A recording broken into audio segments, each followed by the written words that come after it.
भारतीय मार्केट की एक ऐसी कंपनी जो कि अपने निवेशकों को बस 3.5 साल के अंदर 57 गुना का रिटर्न दे दी, जो कि एक प्रकार से बहुत ज़्यादा रिटर्न हो जाता है। जहां पर कि उस कंपनी का मार्केट कैप 450 करोड़ के आसपास था, उसको बढ़ा के जो है लगभग लगभग 32,000 करोड़ के आसपास ले जाया गया। जिसके कारण कि जो निवेशक 400 करोड़ के आसपास इसमें निवेशित था, उसे जो एक प्रकार से लाइफ टाइम का सबसे बड़ा रिटर्न मिल गया।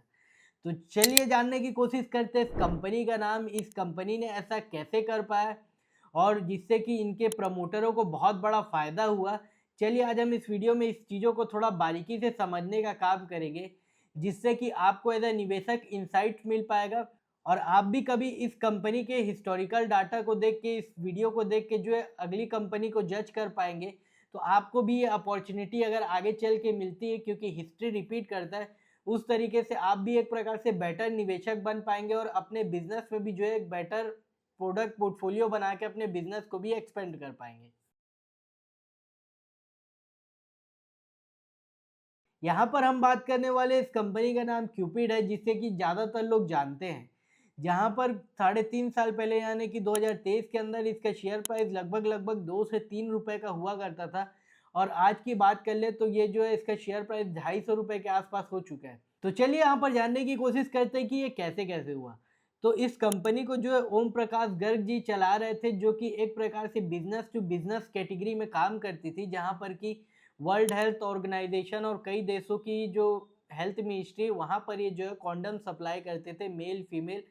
और जो कई सारे किट्स हैं जैसे कि HIV, मलेरिया, डेंगू किट्स, उसको ये बना के सेल करने का काम करते थे बिजनेस टू बिजनेस कैटेगरी में। और यहाँ आप देख सकते हैं इनके इन विट्रो डायग्नोस्टिक किट्स हैं, जैसे कि pregnancy, HGC, hepatitis C, dengue जैसे कई प्रकार के। और इसके बाद लुब्रिकेंट जेली को देख सकते हैं शैसेट फॉर्म में, और इनके उस फॉर्म में है। फीमेल कॉन्डम देख सकते हैं और इनकी सेलिंग जो है ये South Africa, Kenya, Rwanda, Zimbabwe, Netherland, UAE, Ivory Coast, Uganda, Sri Lanka, Congo, Australia, सारे के सारे लगभग लगभग बड़े देशों के अंदर ये जो है अपने प्रोडक्ट को as a business to business category में दे पाते थे। और बिजनेस टू बिजनेस कैटेगरी में होता ही है कि आपको प्री असाइन कॉन्ट्रैक्ट मिल जाता है, यानी कि मेरे को 50 करोड़ का मिला, मेरे को उतना सप्लाई करना है और उसमें मेरी जो कीमत होगी यानी कि प्रॉफिट होगा, सब कुछ काट पीट के लगभग लगभग 5-10 करोड़ का होगा, कुछ इस प्रकार से। तो यहाँ पर एक प्रकार से आप बिजनेस टू बिजनेस कैटेगरी को सरकारी धंधे की तरह भी मान सकते हैं, जहाँ पर कि रिवेन्यू प्रिडिक्टेबल रहता है। तो इस बिजनेस को कुछ इस तरीके से रन करने का काम कर रहे थे ओम प्रकाश गर्ग जी और उनकी टीम। और उनका एक एक प्रकार से एज हो चुका था और उन्होंने एक बार ट्राई भी किया था बिजनेस टू कंज्यूमर कैटेगरी में घुसने के लिए, लेकिन वो नहीं कर पाए। तो यहाँ पर इनकी जो पुरानी मैनेजमेंट थी, उन्होंने जो है इस पर्टिकुलर कंपनी को 400 करोड़ के आसपास के मार्केट कैप में रखा था और इन्होंने ट्राई किया था बिजनेस टू बिजनेस कैटेगरी से हट के बिजनेस टू कंज्यूमर में भी जाए, लेकिन वो जा नहीं पा रहे थे। फिर हुआ ये कि इस कंपनी को जो है 2023 के अंदर इनके नए मैनेजमेंट ने हलवासिया ग्रुप में जो है यूनिवर्सल हलवासिया ग्रुप में 26% 113 करोड़ रुपए लगाए, यानी कि 400 करोड़ के आसपास के मार्केट कैप में। और धीरे धीरे करके उन्होंने जो है 46% के आसपास एक्वायर कर लिया, जिसका आई थिंक मार्केट वैल्यूएशन 2 से 250 करोड़ के आसपास ही होगा, जो कि एक प्रकार से 450 से 500 करोड़ के आसपास के मार्केट कैप में था। और इन्होंने ओपन ऑफर भी दिया, जिसके कारण कि हलवासिया ग्रुप के पास ये कंपनी आ गई। और क्योंकि ये कंपनी जो ऑलरेडी प्रॉफिटेबल थी और अच्छा रिवेन्यू देती थी, इसके इस वजह से इनके जो नए प्रमोटर ने इस पर्टिकुलर कंपनी को एक्वायर किया। उसके बाद इन्होंने क्या किया कि इन्वेस्टर प्रेजेंटेशन को सबसे पहले इम्प्रूव किया। पुराने मैनेजमेंट में जो इन्वेस्टर प्रेजेंटेशन साल के अंदर एक होता था, क्योंकि यहाँ पर प्री डिफाइंड काम होता था जैसे कि बिजनेस टू बिजनेस वाला, इन्होंने इसको चेंज करके जो है क्वार्टरली अपना रिजल्ट पब्लिश करना चालू किया। और इस नए मैनेजमेंट ने जो है क्वार्टरली रिजल्ट पब्लिश करने का काम किया, जिससे कि निवेशकों को क्लैरिटी मिलना चालू हुई। और इन्होंने जो है इस कंपनी का रुख बिजनेस टू बिजनेस से जो रखा ही था, उसके साथ साथ बिजनेस टू कंज्यूमर कैटेगरी में घुसा दिया। और उसको करने के लिए इन्होंने जो है इस कंपनी में इम्प्रूवमेंट करने का काम किया, जैसे कि इसकी जो कैपेसिटी उसको एक्सपेंड करने का काम किया। लेकिन इसके पुराने प्रमोटर की बात कर ले तो उन्होंने इस कंपनी को 1993 में चालू किया था और इसमें जो है लगभग लगभग 100 लोगों के साथ वो काम करते थे। और पुरानी जब ये कंपनी मैनेजमेंट के पास थी तो उस समय कर्जा फ्री था, जो कि आज भी फ्री है। और उस समय उनका इनकम 164 करोड़ के आसपास होता था और 31 करोड़ का प्रॉफिट, जिसके कारण कि इस कंपनी के पास जो है इंटरनल एक्रूअल में पैसा अच्छा खासा बचा रहता था। और नई मैनेजमेंट ने इसी इंटरनल एक्रूअल की वजह से जो कंपनी के अंदर पैसा उससे जो है आने के बाद कैपेसिटी एक्सपेंशन करने का काम किया, जिसको कि अगर आप देखें तो यहाँ पर जो है इनके 8 अप्रैल 2024 के जो रिजल्ट है उसमें आपको देखने को मिल सकता है। और इन्होंने जैसे इस कंपनी को टेक ओवर किया तो इंटरनल अक्रूवल के थ्रू इन्होंने कैपेसिटी एक्सपेंड किया, उसको यहाँ पर बताने का काम किए।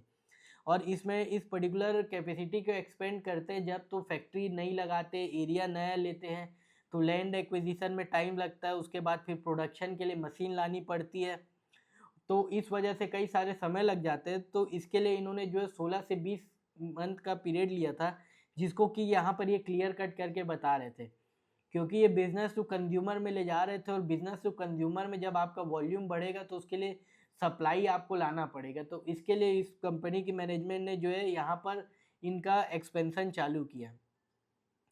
और पुराने मैनेजमेंट जैसे कि हमने ऑलरेडी बताया बिजनेस टू बिजनेस के अंदर था, तो इसको भी आप लोग देख के पढ़ सकते हैं कि कैसे पहले था या इसको चेंज करने का काम किया इस मैनेजमेंट ने। और यहाँ पर ये हलवासिया ग्रुप है, इनके भाई बंधु ही हैं जो कि अच्छे बड़ी बड़ी कंपनियों में काम करके आए हैं। जहाँ पर कि अगर हम बात कर लें तो यहाँ पर अपोलो माइक्रो सिस्टम जैसी कंपनी, जहाँ पर कि इनके एमडी आ रहे हैं आदित्य कुमार हलवासिया, जो कि इसको चला रहे हैं। तो इन्होंने जो है आके तुरंत इनके जो अब्रॉड के टारगेट थे, यानी कि अब्रॉड के मार्केट थे, वहाँ पर नए हायरिंग किया। और जैसे दुबई पे काम चल रहा था या तो वहाँ से जीसीसी में और अब्रॉड फैलने का काम किया, जिससे कि कुछ समय के लिए रिवेन्यू स्पाइक देखने को मिला, जैसे कि आप लोग देख सकते हैं। और उसके बाद जो है हर क्वार्टर में जब रिजल्ट पब्लिश करती कंपनी तो स्टॉक मार्केट के डाटा को भी दिखाने का काम करती, जिसमें आप देख सकते हैं यहाँ पर चार्ट्स में वॉल्यूम बढ़ते हुए दिख रहा है और चीज़ें जो है इम्प्रूव होती दिख रही है। यहाँ पर मैनेजमेंट का क्लियर कट फोकस था कि इन्वेस्टर का जितना से ज़्यादा वैल्यू क्रिएशन किया जाए उतना करना है करके। उसके बाद Q1 FY25 के अंदर भी अगर आप देखें तो रिवेन्यू जो है पिछले क्वार्टर से इम्प्रूव होता हुआ दिख रहा है। और इन्होंने यहाँ पर ये स्ट्रेटजी लगाया कि बिजनेस टू कंज्यूमर, जैसे कि हमने ऑलरेडी बताया। उसके बाद इन्होंने जो है मसाज ऑयल, उसके साथ क्रीम, परफ्यूम और डिओड्रेंट जैसे चीज़ों में भी जो है प्रोडक्ट बना के उतारने का काम किया। और जब कभी ये कोई कंपनी बिजनेस टू बिजनेस से बिजनेस टू कंज्यूमर में जाती है तो यहाँ पर हर एरिया में जो कि बड़े बड़े आपके जगह हैं, जैसे कि आपको इंडिया में टारगेट करना है तो जितने भी जो स्टेट कैपिटल है, जैसे छत्तीसगढ़ में रायपुर है, बेंगलोर है, कर्नाटक के अंदर दिल्ली, मुंबई, तो यहाँ पर आपको जो है सेल्स आदमी को लगाना पड़ता है। उसके बाद पर स्टेट में अपने आदमी को लगाना पड़ता है, उनको टारगेट असाइन करना पड़ता है, फिर टारगेट का रिव्यू होता है हर डे में और हर हफ्ते के अंदर कि टारगेट अचीव हो पा रहा है कि नहीं। तो इस प्रकार से थोड़ा प्रेशर बढ़ जाता है कंपनी के अंदर। और इस चीज़ों को ट्रैक करने के लिए जो है एसएपी सॉफ्टवेयर लगता है। तो यहाँ पर आप देख सकते हैं ईआरपी सिस्टम इन्होंने S4 हाना लगाया, जिससे कि ये ट्रैक कर सके कितना प्रकार का सेल्स हो रहा है, सेल्स किस प्रकार से इंक्रीज़ हो रहा है। और उसके साथ साथ इस समय इन्होंने जो है अलग अलग प्रकार के प्रोडक्ट को लाने का काम किया, जैसे कि आप देख सकते हैं। और कोई सीजन और इनकी जो टीम है डायरेक्टर की, उन्होंने भी उसको भी ये बढ़ाने का काम किया, जिसके बारे में आगे वाले प्रेजेंटेशन में देखने को मिलेगा। फिर इसके मई वाले जो प्रेजेंटेशन है यहाँ पर आपको देखने को मिल सकता है कि यहाँ पर इन्होंने जो है बोर्ड ऑफ डायरेक्टर को बहुत अच्छी तरीके से लाया है, जहाँ पर कि इंडिपेंडेंट डायरेक्टर वो अच्छे हुए। और इसमें भी अगर संतोष देसाई नामक डायरेक्टर को देखें तो वो फ्यूचर ग्रुप के सीईओ थे ब्रांड्स के। तो यहाँ पर इन्होंने लॉ के सेगमेंट में, वर्किंग कैपिटल यानी कि फाइनेंसेस के सेगमेंट में और अलग अलग सेगमेंट में बहुत अच्छे अच्छे लोगों को लाया। और कुछ कंट्री के जैसे कि एफएमसीजी ब्रांड डाबर या एचयूएल के नेशनल सेल्स मैनेजर इस शायद उनको हायर किया है,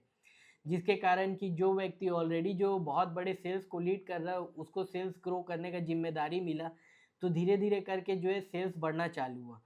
और इनके अगर आप सीनियर मैनेजमेंट को भी देखना चाहें तो कुछ इस प्रकार से देख सकते हैं। और जब इस बीच में इन्होंने क्या किया कि प्रोडक्ट की कैपेसिटी को एक्सपेंड किया, उसके साथ साथ इनकी प्रोडक्ट जो ब्रांड है उसकी पोजिशनिंग को, जैसे कि आमंड ऑयल जो कि बजाज भी बनाता है, उसको इन्होंने भी बनाने का काम किया। तो उस प्रोडक्ट को बहुत बारीकी से देखना पड़ता है कि उसमें डिस्ट्रीब्यूशन क्या फेवर में, क्या चीज़ें अच्छी लगती है, और हर एक प्रोडक्ट को थोड़ा नीचे थोड़ा ऊपर करके इन्होंने जो है अपने ब्रांड को डेवलप किया, जिसके बारे में आप आगे प्रेजेंटेशन में देखेंगे।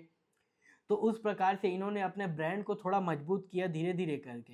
यहाँ पर इन्होंने जो अपने प्रोडक्ट को ओपन स्टोर फॉर्मेट में, ग्रोसरी में, कॉस्मेटिक्स, केमिस्ट,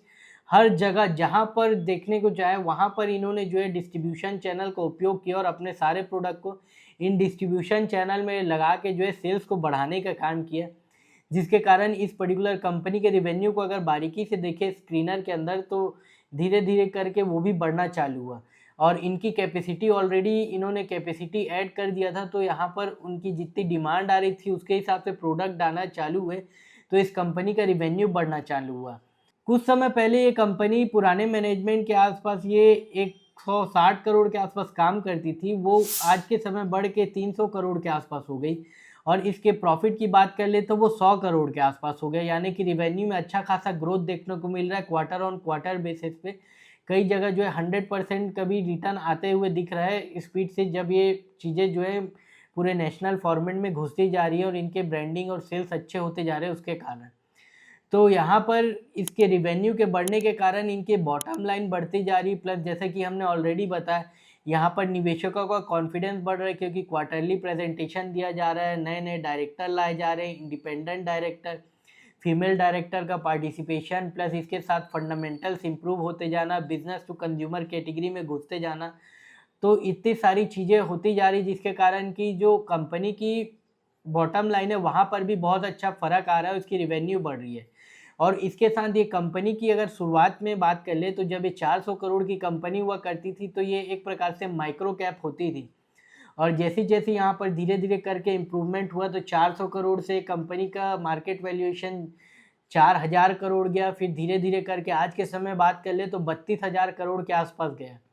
और ये सब चीज़ों को करने के कारण मैनेजमेंट जो है इसमें लगभग 150-200 करोड़ के आसपास 46% के लिए पैसा लगाई,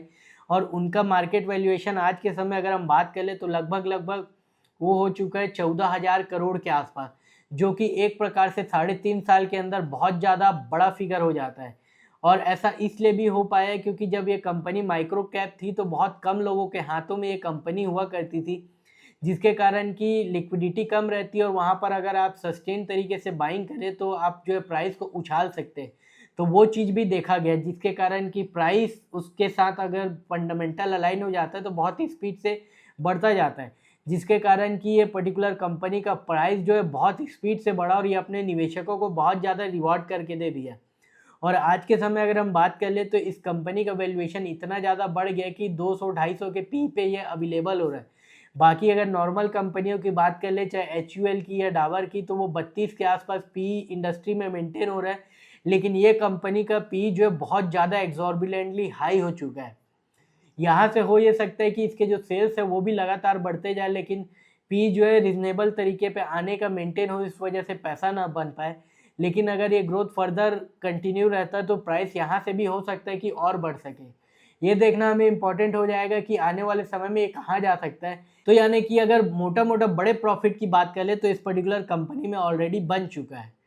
तो वो आज का वीडियो बस यहीं तक था। यहाँ पर हमने बात कर ली है इस कंपनी के बारे में कि कैसे यहाँ पर मैनेजमेंट ने जो इस कंपनी को घुमा दिया, टर्न अराउंड कर दिया, कैसे उन्होंने अपने FMCG वर्टिकल को बहुत बड़ा बनाने का काम करी है कंपनी, कैसे इन्होंने जो है डिस्ट्रीब्यूशन सप्लाई चेन को ग्रैब करने का काम किया, और उसके बाद इन्होंने जो माइक्रो कैप के शेयर प्राइस को यहाँ पर भी कैसे इम्प्रूवमेंट किया, जिसके कि बोर्ड ऑफ डायरेक्टर नियुक्त किए। तो ऐसी कई सारी चीज़ें इसके प्रमोटर ने जो है बहुत ठीक की, क्योंकि इनके प्रमोटर जो सीजन खिलाड़ी थे और ये मैनेजमेंट के अपर लेवल में ऑलरेडी बड़ी कंपनियों में काम करके आ चुके। इस वजह से इन्होंने जो राइट चीज़ें राइट प्लेस में राइट टाइम पे की, जिसके कारण कि यहाँ पर इसके शेयर प्राइस में हमें बहुत स्पीड से ग्रोथ देखने को मिला। तो आपको ये वीडियो हमारा कैसा लगा आप हमें कमेंट करके बता सकते हैं, और ऐसी जानकारी के लिए आप हमारे इस चैनल में बने रहे। धन्यवाद।